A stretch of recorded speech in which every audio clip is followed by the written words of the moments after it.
We have another project team ready to present their final project to you that they've been working on for the past 3 weeks. Please welcome Team GigHop. Hi, I'm Gray. Welcome to GigHop.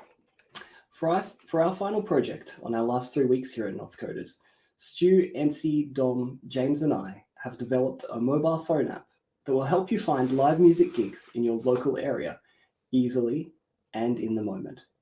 Next slide please, James. Thanks. 10 years ago, as a young aspiring musician, I moved to Melbourne, Australia, the live music capital of the world.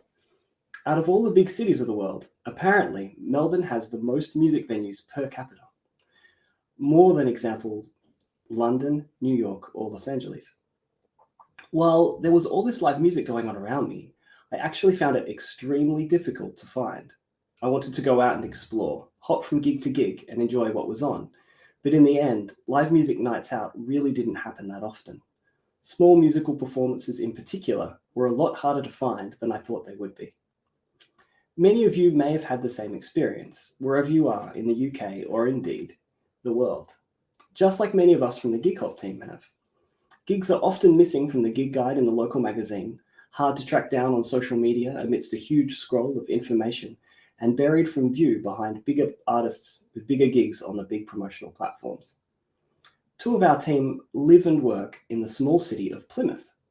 They know the local scene well, one of them being a musician himself, who even performed in Plymouth within the last couple of weeks as we were working together on this. Plymouth has a couple of quite specific live music areas with a high density of gigs, so we thought it would be the perfect town to use to showcase our app. So for anyone who wants to see and hear live music, particularly those who wish to be spontaneous and have a night out hopping around and seeing multiple different things, we present to you GigHop. I'm going to now pass over to James, who will take you through the user experience of the app. Take it away, James. Okay, thank you, Gray. In this demo, we'll be showing what happens when you open up the app. It will show you, then I'll show you how to create an account, sign in as a user, and all the extra functionality that the user can have in this app. So can you start the video, please? So as soon as you open the app, you see this map screen. You can zoom in and it will show you these different markers where the events are. When you click on the marker, you comes up with this card which shows you small details of the gig. If you click on the card, you go in further to find out more details about the venue, about the gig, and there's a button that will show you the artist. So then you can go into a different day. So you'll start on the day you're on, you go choose a different date. It will show you a different set of gigs that are happening on that given day. Again, we'll show you cards of those that are happening, small details of the gig and the venue and the artist. Now we're going to set up a new artist. If you're an artist or a venue, you want to set up a new account, click on the login, and there should be a sign up now button. Now in here, it will give you areas to fill in. If you want to be an artist, it will give you more fields to fill in, or a venue. You can choose both if you wanted, say, a house band in your venue, but we're just going to create an artist. So here's all the information I put in earlier. You just click on create account and you go back to the sign in page, sign in as the new artist, and this will give you more functionality in the app. So it will give you now a profile that you'll be able to go into. You'll be able to add a new gig here, which will send you here to where you can fill out all the information about the gig that you want to perform. You click submit new gig, and now it will not appear on the map until the gig is authorized or confirmed by the venue and the artist. In your profile, you will have a button where it says gigs to confirm. These will be gigs that have been set up for you. So if you're the artist, you'll pick the artist. You hit confirm gig, and this one has already been confirmed by the venue as well. So it now should appear on the map. So if we go back to the map view, you scroll in, you see now there are 4 pins in that little section where there were only 3. You click on the pin, there's your new gig, one you've submitted with the gig information, the venue, and your artist information. And there's also in your profile, there is a button where you can go and look at gigs that you have submitted. So not necessarily an artist or a venue, but any signed in user can submit a gig. And this is where you'll find gigs you've submitted.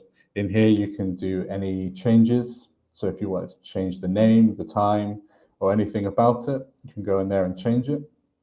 And also in our confirmed gigs, if it's come through and you don't agree with it, you can just delete the gig and it will no longer appear on the map. Say circumstances change, it's then gone and people, all users, will no longer be able to see it. And that is the basic functionality of our map. I would now like to pass on to NC to talk about our front-end tech. Thank you, James. Thank you very much. So for our front end, we chose React Native, which is a framework for mobile apps that can be used for a variety of mobile operating systems.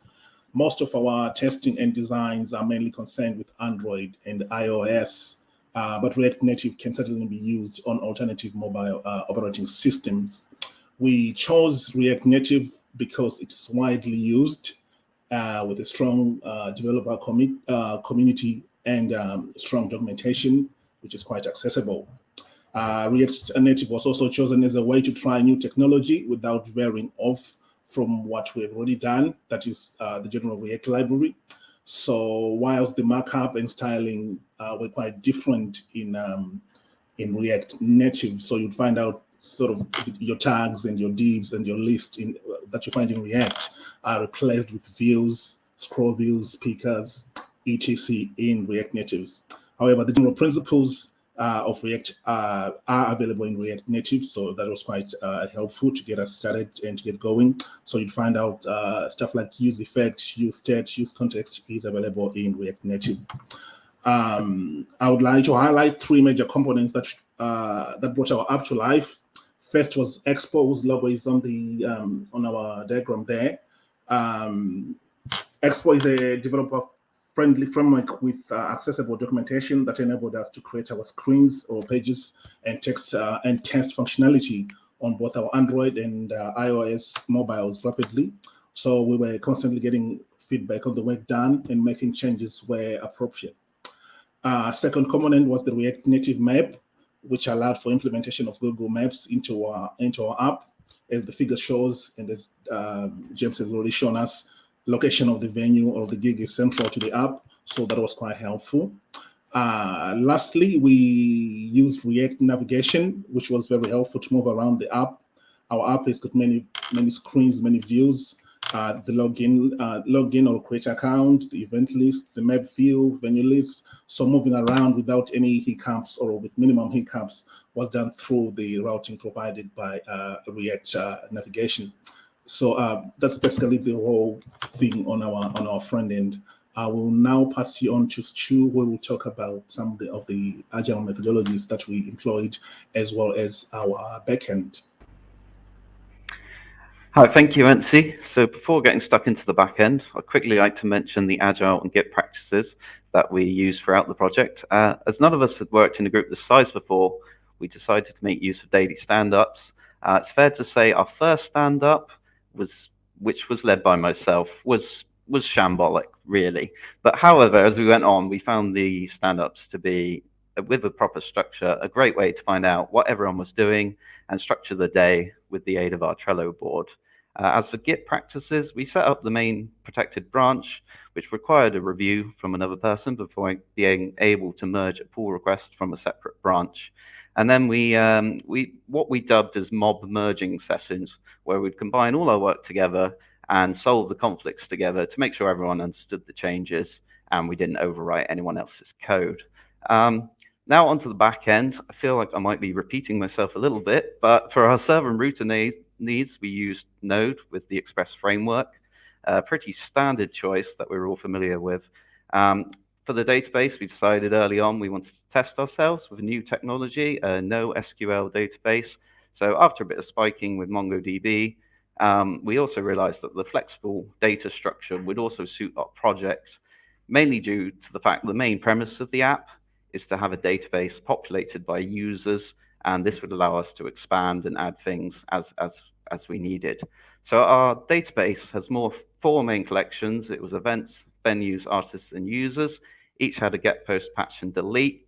So it's very flexible. But some of these patch functions got rather long and complex. And as when a new event got posted, we needed to patch it, the artist, venue, and user associated with it in an upcoming events array. So we had to keep track of everything and what was linked to what. But we got there in the end. And we did also use several lookups on the events to access the relevant artist and venue data so that we could display that all easily on our app. Thank you. I'll now pass on to Dom, who will talk about some of the problems we encountered during our project. Thank you. So during the course of our project, we did encounter some obstacles which briefly hindered our progress. But when we look back at those, they were great learning experiences for us to learn from. So one of the very first obstacles we encountered was just the understanding of the documentation. So because we were tackling with sort of several new technologies, we really had to rely on reading that documentation, and some of them could get quite complex. So early on, we realized in one of our daily stand-ups that for the documentation for the React navigation was actually quite difficult to understand. So we were able to, from that stand-up, just reallocate our team so that we could get a fresh pair of eyes on that, just to make sure we got through that one hurdle. A second obstacle we encountered was during spiking. So, well, we found out that the Mongoose framework that was often used with MongoDB, we decided not to go with that with MongoDB, just because from our spiking phase, we established that MongoDB on its own would be more than enough for what we needed.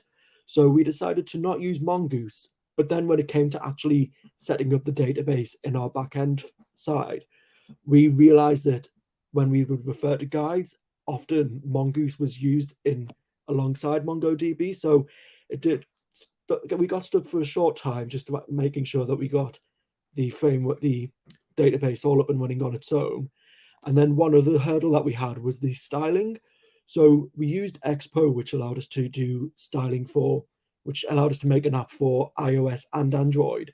But one thing we realized is that the components that we used would have styling specifically for Android or iOS. So in one instance, when we did the form to add a new event, it looked really well on Android and that we were really happy with it.